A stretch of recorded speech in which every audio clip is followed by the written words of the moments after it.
Arjo Ataide kinumpirma ang dahilan ng paghihiwalay nila ni Maine Mendoza.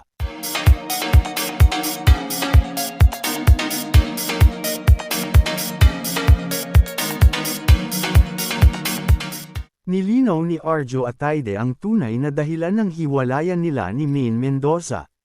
Sa kanyang pahayag, inamin niyang nagkaroon sila ng hindi pagkakaunawaan sa kanilang mga prioridad sa buhay.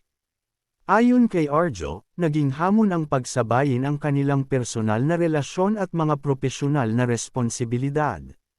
Iginiit din niya na walang ibang taong sangkot sa kanilang paghihiwalay. Dagdag pa niya, pareho nilang sinubukang ayusin ang kanilang relasyon ngunit dumating sa puntong kailangan na nilang magdesisyon. Sinabi ni Arjo na nananatili ang respeto at pagpapahalaga niya kay Maine bilang isang tao. Ibinahagi rin niya na hindi naging madali ang kanilang pinagdaanan bago nila tuluyang napagdesisyonan ang hiwalayan. Marami sa kanilang mga tagahanga ang nalungkot sa revelasyong ito. Gayunpaman, humingi siya ng pag-unawa at respeto mula sa publiko sa kanilang sitwasyon. Sa huli, sinabi ni Arjo na umaasa siyang magiging maayos ang kanilang kanya-kanyang landas sa hinaharap. And this are chika for today mga ka-showbiz, sana nag-enjoy kayo.